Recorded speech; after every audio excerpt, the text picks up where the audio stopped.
everybody, I'm Tom Vasel, and today we're going to be taking a look at 46 games in, well, I don't know how many minutes. You do, because you are spoiled and have seen how long this video is. So I don't really know. This does not mean this is the only review these games will get. Most of these have either gotten a review already or will get one, a short review or a full review. But these are some quick thoughts I have on 46 different games. Let's get started. Boom! First we'll start with 12 Rivers. 12 Rivers is a game where you're rolling marbles down. That's kind of the gimmick, and it's very exciting to see, but the game itself is more of picking where you're going to stop these marbles, collecting them to turn them in. A pretty basic game, but I do like the gimmick. I do like how the game plays. I find it a lot of fun. 7.5. 13 Leaves is a card shedding game, but instead of making things in front of you, you're building group in the middle of the table, and you have to play higher or lower than one of the ends of it with the same number of cards. Works better with more players. Very beautiful artwork too. 7 out of 10.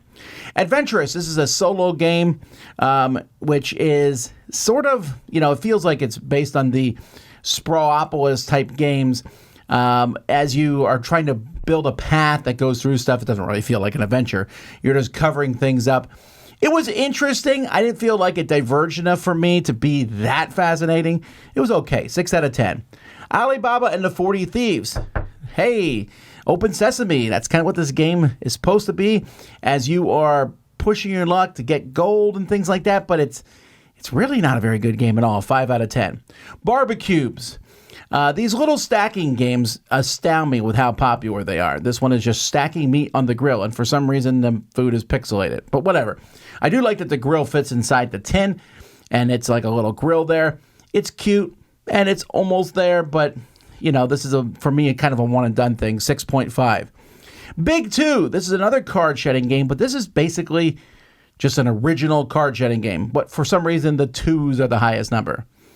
That's not that interesting of a gimmick. I can make a game called Big Three where the threes are the highest number. It's a basic card shedding game based on a very old game from Asia. It's fine. 6 out of 10. Captain's Chair. Star Trek game here, which is based on Imperium.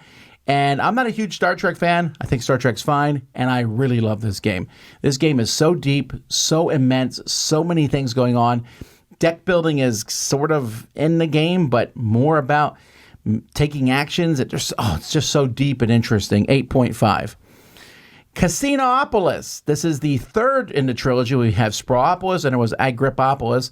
Now there's Casinopolis. I don't know if I'm pronouncing them all right. They just have Opolis. But this one's my favorite of the three. It's definitely easier than the other ones in some ways because of the order that you pick your goals matter. But when you build a casino, you're also trying to build these little paths with different casinos on them. They get three of the same. I don't know. I just like this one the best of the three. I really love this series. 9 out of 10. Cat Between Us. This is a game in which the cats are going up or down in value, and you're holding them in your hand. Very similar to other games in this ilk. I would actually like it more if it was just a little shorter. It's just too long for what it is. It's almost there. 6 out of 10. CDSK Travel, where you give me a number and I give you a trivia question off a card, and that's how many points you get. The higher the number, the harder the question. Probably very poorly done questions. I hate it. 4 out of 10. Cogs and Carts. You are twisting cogs on this big board, trying to make these carts go down paths to pick up diamonds. A very clever, nice-looking game. 7 out of 10. Cookie Run, trading card game. Lots of trading cards. Trading card games are big now.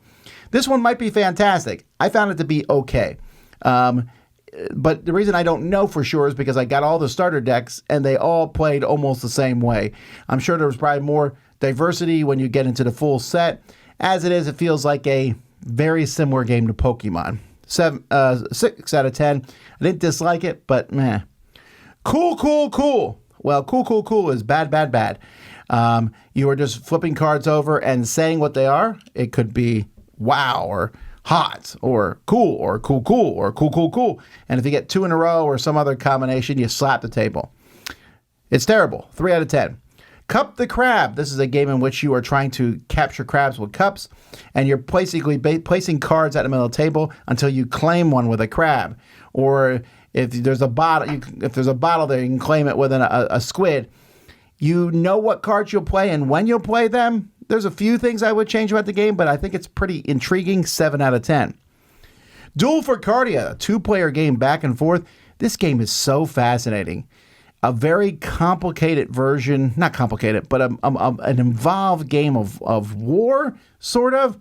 Or if you ever played the Raptor game back in the day, it feels like a simpler version. It's hard to explain this one. Go check out our full review. I really like it, 8.5. Firefighters on Duty. This is a Project Elite, but with fire. So instead of fighting aliens, you put fire out. Not as good as fighting aliens, but I still enjoy this one as you have 2 minutes of craziness as you're driving your fire engines around the city, putting out fires and trying to rescue people as fast as you can. 8.5. Flashpoint Legacy. This one's a 6 out of 10 for me. It's not terrible, but it's long, and the Flashpoint system is getting old for me. I think that's what it is. It feels too lucky. Sometimes too much stuff. It burns down and causes problems. I don't love that. And to do that in a legacy version was fine. Some of the scenarios just weren't as good that way. Gelati. This is a game in which you're placing cards out to make rows and columns of different kinds of ice cream. And you are scoring points. It's very tricky, though. It's almost there. It's a little too heady for me, 6.5. Guildlands. Everyone has their own power. You're placing tiles in this game and their own way of scoring. It's really neat, cool with more players because of all the different things going off. 8 out of 10. Hasseltude. Wow, this game has one of the worst graphic designers I've ever seen, where you are basically collecting resources to build, get knights together and get their armor and weapons and helmets. There's a lot of cool ideas in here, but it's hampered by terrible graphic design and some really bad game-making decisions. It's just not good. 5 out of 10. Heroes, Write and Conquer. This is a game in which it's like a roll and write type of game where you're all going to be fighting and moving around this kingdom at the same time. Asymmetric. Each faction is different, but it's not asymmetric enough, and it's just fine. It's nothing I want to go back to. 6 out of 10. Ink. This is a very beautiful game in which you are trying to get rid of these ink tiles as fast as you can by building a grid. I like the concept. It is very solitary. You're not really involved with everybody else, but a beautiful first production from this company. 7.5. Hungo. This game, or Jungo, I'm not sure how to pronounce it. This is another game where you're trying to get rid of cards from your hand, a card shedding game, but it's made for the masses. It's simple and easy to play. Some people are going to compare it to Scout because you can't change the order of cards in your hand, but I really do enjoy this one a lot. 8.5. Karakum. This is a camel game, and if I had to describe it quickly, which I do in this video, it's almost like a camel short version of card version of Ticket to Ride. It's fine. It's interesting. You're collecting cards and turning them in, but it's missing something that keeps it from sizzling. 6 out of 10. Layer Puzzle. This is a game where you're filling in little Tetris shapes on these clear transparencies. Then you put them all on top of each other. Did you cover up everything? No, because it's memory mixed with a roll right. I don't even hate that part of it. It's a fine game, but there's a few weird oddities to it that I think might have been, I don't know. It feels like there's something that's just a little bit keeping it from being good. It's fine. 6 out of 10. Marbleless. This is a game where you're taking marbles and putting them in it's kind of like a Bejeweled type game, board game. First of all, you don't need that. Secondly, everything pops so quickly, you don't really get to do anything interesting. It's kind of boring, actually. 5 out of 10. Mine. This is a game in which you are playing. It's just a straight ripoff of Pit. But you just shout mine when you trade cards with each other. If I want to trade 3 cards, I say mine. If I want to trade 1 card, I say mine. That's the game. Other than that, it's exactly like Pit, and that's what on earth. 3 out of 10. Or Rappa Space. Now, Rappa Mine came out last year. It's a deduction game, and it is amazing. Rappa Space is just a little bit better. It is so fantastic. I love this, especially as a 2-player game. One of the best logic games I've ever played. 9.5. Pigeon Explosion from Crania Creation. You're feeding cards to people and putting pigeons in front of you and trying to make other people's pigeons explode. It's an old-style take that game. What? Come on, guys. 5 out of 10. Pinata Blast. Roll dice and then grab those dice based on cards in your hand. This game is almost broken because the cards in your hand are different values, so having higher values is clearly better. Very weird. 3 out of 10. Pinched. A game where you're all robbing a place and you're deciding where to go, and if you go to the same spot as the head burglar, you get to take some of their goods from them. That's basically the game. It's very, very simple, but each place you go to has a few different rules, which makes it fun. 7.5. Point Galaxy. I like the point systems of games, but Point Galaxy falls a little shy for me. I like Point Salad a lot. Point City is fine, went a different direction. Point Galaxy is similar to Point Salad, just to me more complex and not as interesting. 6.5. Popcorn. I give this one a 7, but I wonder if it's because of the theme more than anything else. I love this. You're running a movie theater, and it's a bag building game, very much in your face. You're trying to steal the customers, the pieces from other people's bags, and have them come watch your movies. The selection of parody movies they made is fantastic. I really love it. The gameplay and the theming is really strong. The gameplay is good, but it's not up to how cool it looks. So a 7 out of 10. Railroad Tiles. This is a 7.5, a simple game in which you're playing railroad tiles in front of you, kind of Carcassonne style, trying to connect things. It's very simple, very easy. You need to play the module, I think, for it to come out. I also want to say, since playing this, I played 5 modules for it, and the modules make the game much better, I think. 7.5. Regicide. This is a little game you can play with any deck of cards, really, but they made a custom version of it.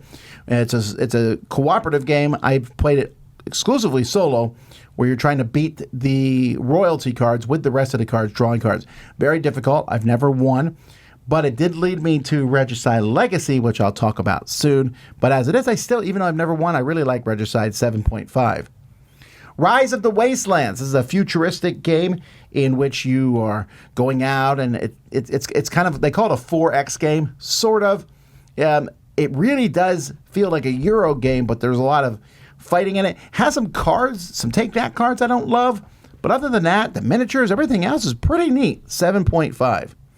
Right. Feels like an old school, really old school war-style game in which you're moving around. The board you're fighting with all these different creatures and stuff. There's a lot of cool ideas in it, and I like it. But like I said, it feels like an older style game come out. 7 out of 10. Sanctuary. This is a game that's Ark Nova light, and I know a lot of people are going to like it for that reason. For me, every time I play it, I think Ark Nova. I'd rather play Ark Nova. It is way shorter than Ark Nova, no question, but I think the luck quotient is higher too, so it's almost there for me, a 6.5. Shallow Sea is a game that's very much like Cascadia. It's prettier than Cascadia, but that's kind of it. It's, as you place these tiles out with fish, there's a lot of interesting ideas in it. It plays well. I wish I liked it more, but it is pretty, and I think it's going to do well. 7 out of 10. Ship Show is a game about shipping goods, but it's a party game about trying to say which goods go with others. It has way too many rules and way too much going on for how the game is. And there's a lot of these other games out there, what goes with what, party games. This one, and then also, the name. 4 out of 10. Soda Jerk. Caveat, Chris Yee, employee of the Dice Tower, designed this game. You are putting out cards in 5 different flavors and trying to make some flavors go up, others go down, and the cards you keep in your hand are going to be worth points or lose points according to that. A nice little small filler. I wouldn't want to play it all the time, but as a quick in-between games, it works well. 7 out of 10. Superhero Trainer is a Marvel-esque game, sort of. I mean, it's Marvel, but you put this thing on your wrist and then you go up and down. I would never play this thing. But my son played through the entire thing, and he said it was fine. So I'm giving it a 6 out of 10. I watched him play it, and it looked fine. Tag Team. Wow, what an amazing game. As you pick 2 different people, and you fight with a pre-programmed deck that you add a new card to each round. It's so weird. There's not a lot of decisions in this game, and yet I love it. I think it's fantastic. 9 out of 10. Tale of Tales is a dungeon crawl with dogs. Weird dogs. They're like centaurs. They're like a dog body that they also have arms and they have swords and stuff. And you build the dungeon cooperatively and then go through it, but it's so lucky and so weird and so puzzly, and it just doesn't work. 5 out of 10. Tetris, the board game. This is from Spin Master. It's Tetris, except you can drop a piece in someone else's and mess them up so much it kind of ruins the whole game. 5 out of 10. 3 Dead Strangers. Hey, there's some 3 dead people, and you're going to put cards next to them to kind of prove that it's somebody else. It's so basic. It's so lucky. There's really nothing there that I I like the idea of the game, but the gameplay itself, not too great. 5 out of 10. Well, there you go, folks. 14 minutes and 40 seconds for 46 games. What do you think of some of these? You probably think differently than me. Let me know in the comments. Like I said, we'll talk more about these in detail, or already have, on the Dice Tower channel. Thanks for watching. I'm Tom Vasel, and this has been 46 games in 15 minutes.